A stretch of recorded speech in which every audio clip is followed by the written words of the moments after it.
예, 여러분 반갑습니다. 8월 27일 수요일 아침입니다. 에스겔서 38장의 말씀으로 함께 은혜 나눕니다. 38장 가운데서 함께 봉독할 말씀은 17절부터 20절까지 말씀 우리 함께 하겠습니다. 17절부터 20절까지입니다. 주 여호와께서 이같이 말씀하셨느니라. 내가 옛적에 내 종 이스라엘 선지자들을 통하여 말한 사람이 네가 아니냐. 그들이 그때에 여러 해 동안 예언하기를 내가 너를 이끌어다가 그들을 치게 하리라. 그날에 곡이 이스라엘 땅을 치러 오면 내 노여움이 내 얼굴에 나타나리라. 주 여호와의 말씀이니라. 내가 질투와 맹렬한 노여움으로 말하였거니와 그날에 큰 지진이 이스라엘 땅에 일어나서 바다의 고기들과 공중의 새들과 들의 짐승들과 땅에 기는 모든 벌레와 지면에 있는 모든 사람이 내 앞에서 뜰 것이며 모든 산이 무너지며 절벽이 떨어지며 모든 성벽이 땅에 무너지리라. 아멘.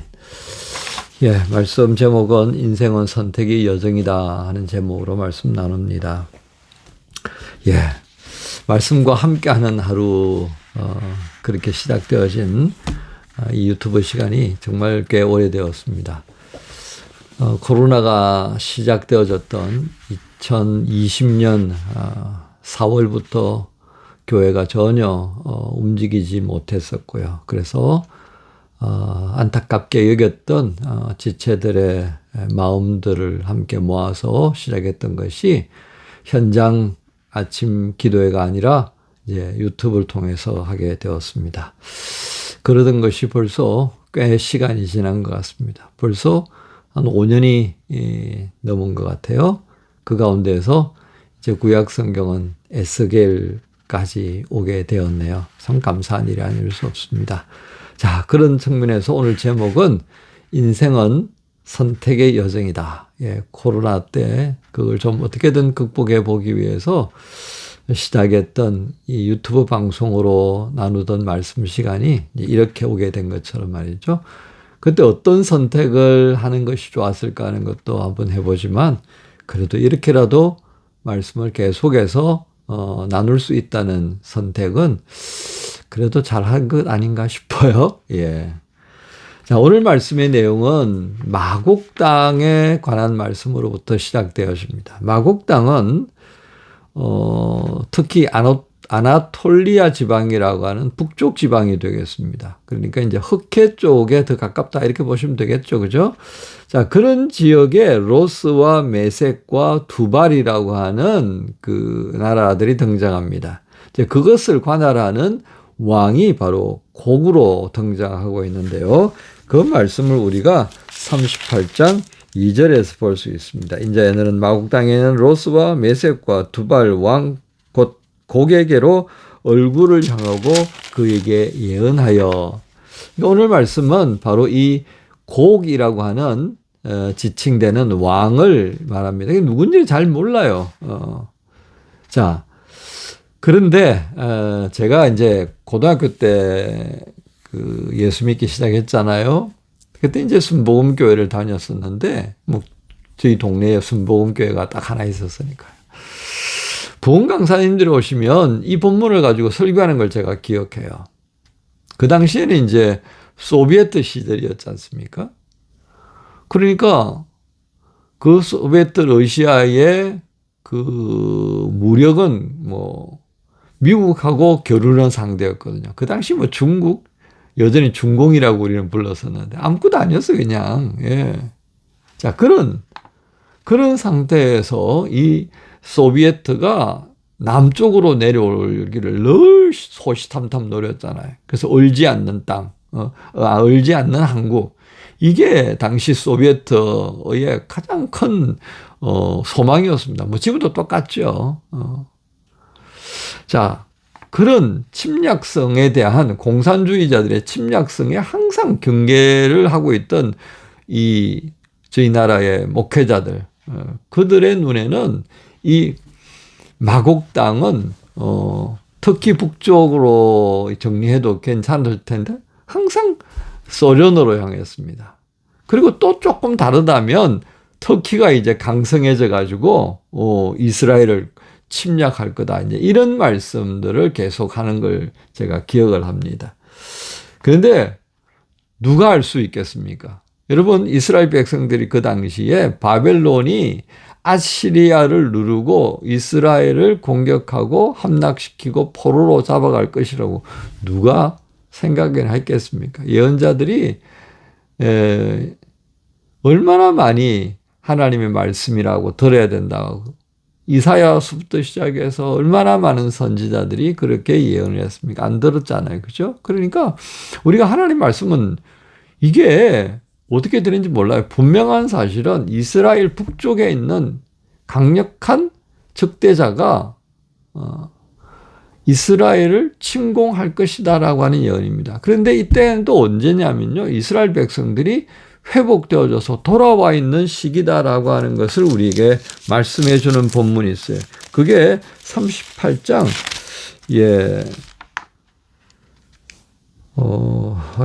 제가 눈이 힘해가지고 방금 봤었는데도 또 그러네요. 8절에 보면요. 그렇게 말씀이 되어 있습니다. 8절. 여러 날 후 곧 말년에 내가 명령을 받고 그 땅 곧 오래 황폐하였던 이스라엘 산에 이르리니 그 땅 백성은 칼을 벗어나서 여러 나라에서 모여 들어오며 이방에서 나와 다 평안히 거주하는 중이라. 그러니까 앞서 봤던 말씀들을 우리가 기억하시면 될 것 같습니다. 이스라엘 높은 산이 다 부끄러움의 상징이 되었지 않습니까? 그걸 이제 하나님께서 다 거두게 하시는 거죠. 그리고 이스라엘 백성들을 다시 돌아와서 그 산을 기경하는 말씀들을 해주셨습니다. 바로 그때를 이해하시면 되겠습니다. 자, 그런 평안의 노래. 오스개 같은 경우에 이렇게 하나님께서 돌이키면서 남왕국과 북왕국이 평화를 누리게 하시는 그 말씀도 하셨잖아요. 그죠? 그런 상태에 어디서 공격해 오는 이들이 있다고요? 마곡 땅, 북쪽, 이스라엘의 북쪽이다. 그렇게 정리하시면 되겠습니다. 잘 알지 못하지만 그것에 강력한 자들이 생겨나서 침공하는데, 자, 이들의 침공을 묻는 이들이 하나 등장합니다. 그들이 누구냐면요. 13절에 보면 스바와 드단과 다시스의 상인과 그 부자들이 이르기를 내가 탈취하려 왔느냐.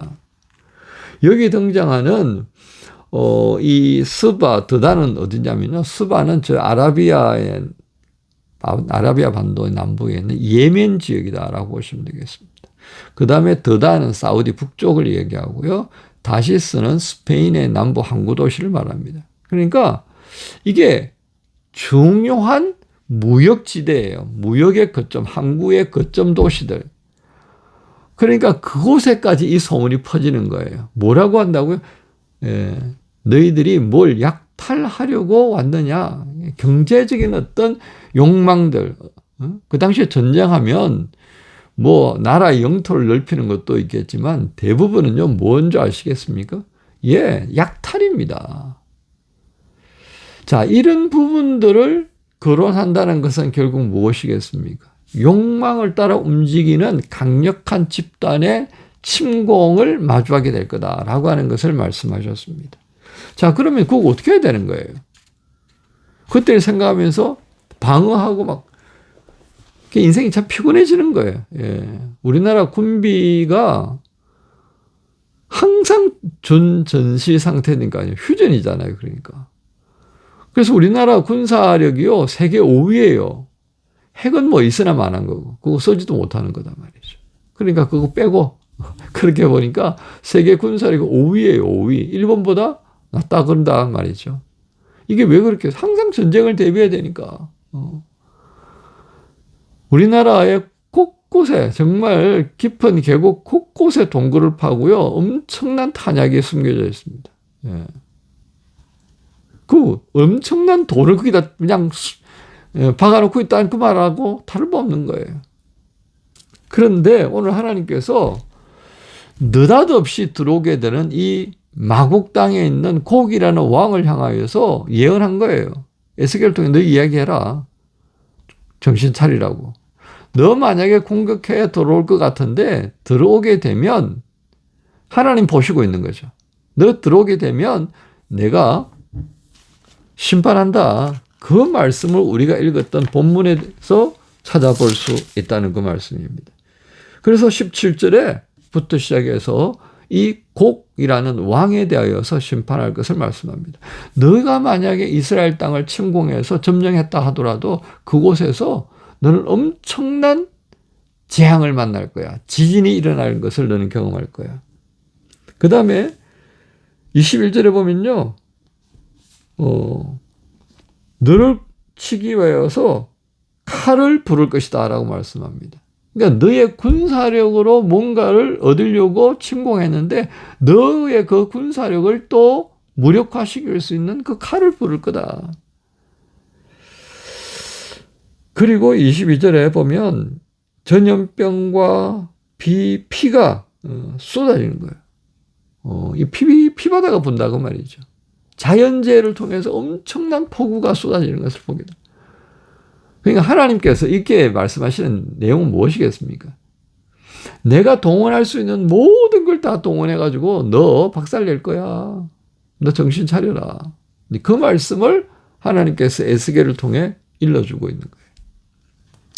여러분, 우리는 이거 보면서요. 하나님이 아무것도 안 하시는 것 같지만 보고 계신다 그 말이에요. 오늘 성경은 우리에게 가장 핵심적으로 뭘 증거하고 있는 것 같습니까? 하나님이 다스린다는 겁니다, 이게. 하나님은 다스리신다. 이스라엘만 다스리냐? 아니다, 이거죠. 허튼 짓 하는 마곡 땅의 곡, 너까지도 내가 보고 있다, 그 말이죠. 우리는 이 말씀들을 보면서 하나님의 다스림에 대해서 신뢰하며 살아가는 그리스도인이 되어야 한다고 우리가 말할 수 있겠습니다. 이런 믿음이 없다면요, 지금 이 시대를 살아가니까 얼마나 힘든지 모릅니다. 힘센 나라들이 힘 약한 나라들 막 두드려 패고요. 협정 그 혈주자국 만들어버리고요. 아무짝에도 의미 없는 거예요. 내 나라에 힘이 부족하면 그냥 당하는 거예요. 이번에 우리 대통령이 미국 가서 하는 거 봤잖아요. 좀 심한 표현을 하면 아부라고 할 수 있고요. 좋은 외교적 평가로 보면 트럼프 대통령이 듣고 싶은 얘기 다 해주고 온 거예요. 그거 뭐 돈 듭니까? 그 얘기죠. 그죠? 대통령은 그렇게 말할 수 있습니다. 우리 백성들이, 우리 국민들이 편안하고 잘 살 수만 있다면 그거 내가 못하겠느냐. 그죠? 이게 외교예요, 외교. 싸움박질 안 하고 얻고 줄 수 있다면 그렇게 주는 거예요. 트럼프가 기분이 좋아가지고 뭐 그냥.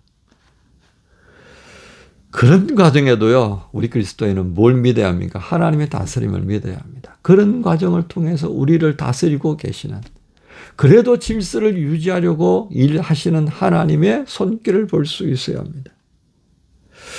어쩌면 인생이란 예기치 않은 슬픔과 마주해야 될 그런 매일매일을 산다고 할 수 있겠습니다.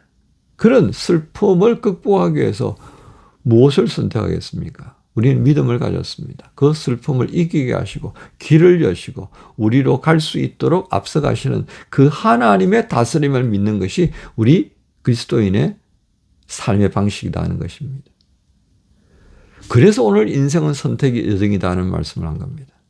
마곡 땅의 곡은 자신들의 욕망을 위하여서 전쟁을 불러일으켰고 그 전쟁에 대해서는 엄청난 대가를 치르게 될 거다라고 하는 것이 하나님의 예언입니다. 우리는 이 마곡 땅의 곡으로 살 수도 있고요. 그렇죠? 평화를 심는 자, 예수 그리스도의 제자로서의 길을 갈 수도 있습니다.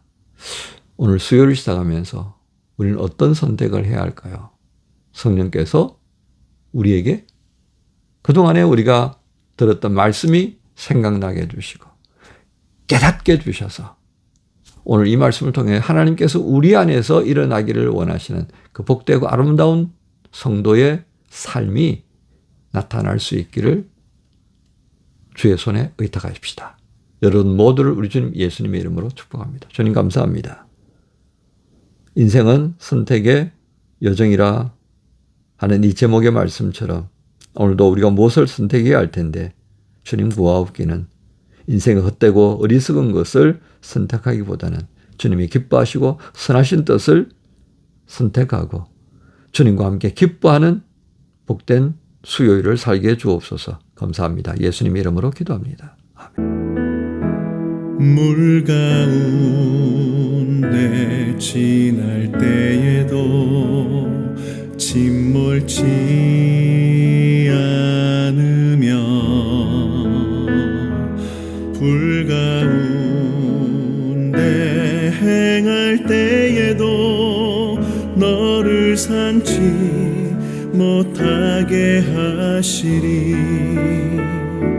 너를 지명하여 부르신 하나님 큰 사랑, 너를 구속하여 살리신 하나님 내게 말씀하시네.